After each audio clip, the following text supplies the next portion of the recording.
வணக்கம் மக்களே. இன்றைக்கி என்னோடய கலாம் கவுன்சிலிங் சென்டரில் ரொம்ப அதிர்ச்சியான ஒரு கேஸை நான் ஹேண்டில் பண்ணேன். அது என்ன அப்படின்னா, ஒரு பெண் குழந்தை காலேஜ் படிக்கக்கூடிய ஒரு ஸ்டூடெண்ட்டு ஏதோ தப்பான விஷயம் பண்ணுறதா எனக்கு பேரண்ட்ஸ் என்கிட்ட கூட்டிகிட்டு வந்தாங்க. ஸோ அந்த குழந்தை என்ன பண்ணுறாங்க தெரியுமா? நைட்டு பேரண்ட்ஸ் தூங்குனதுக்கப்புறம் டெய்லி அவங்களோட பாய் ஃப்ரெண்டை வர சொல்லி மீட் பண்ணிகிட்டு இருந்திருக்காங்க. இது பேரண்ட் எப்படி நடக்குது அப்படின்னு சொல்லி ஒரு நாள் வாட்ச் பண்ணி பார்க்கும்போது, நம்ம எப்படி தூங்கிடுறோம், நம்ம ஏன் பார்க்காம இருக்கோம், குழந்தை நம்ம பக்கத்தில் தானே படுக்குது அப்படின்னு அவங்க வாட்ச் பண்ணும்போது, ஒரு நாள் என்ன தான் நம்ம குழந்தை பண்ணுதுன்னு தூங்காமல் இருந்திருக்காங்க. அந்த குழந்தை என்ன செஞ்சுருக்கு தெரியுமா?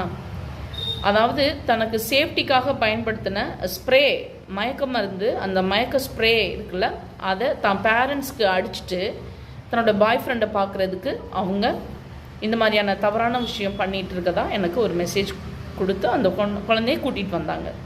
ஸோ இது நினைக்கும் போது இன்றைக்கி இருக்க ஜென்ரேஷன் என்ன மாதிரியான சூழ்நிலையில் வாழ்ந்துட்டுருக்காங்க, எதை நோக்கி போயிட்டுருக்காங்கன்னு நினைக்கும் போது ரொம்ப மன வருத்தமாக இருக்குது.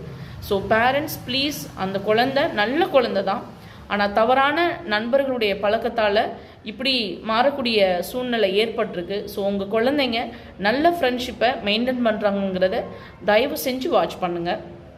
நல்ல நண்பர்கள் இருக்காங்க, நான் எல்லாரையும் குறை சொல்லலை, நல்ல நண்பர்களும் இருக்காங்க. உங்கள் குழந்தைங்க நல்ல ஃப்ரெண்ட்ஷிப்பை மெயின்டைன் பண்ணுறாங்களா, நல்ல குழந்தைங்களோட சேர்றாங்களா அப்படிங்கிறத தயவு செஞ்சு கொஞ்சம் நீங்கள் வாட்ச் பண்ணுங்கள். உங்கள் குழந்தைங்கள கொஞ்சம் கேர் பண்ணுங்கள். இன்றைய சமுதாயம் அழிவை நோக்கி போயிட்டுருக்கு. ஸோ அதை நம்ம தான் மாற்றணும். தேங்க்யூங்க. Love you all.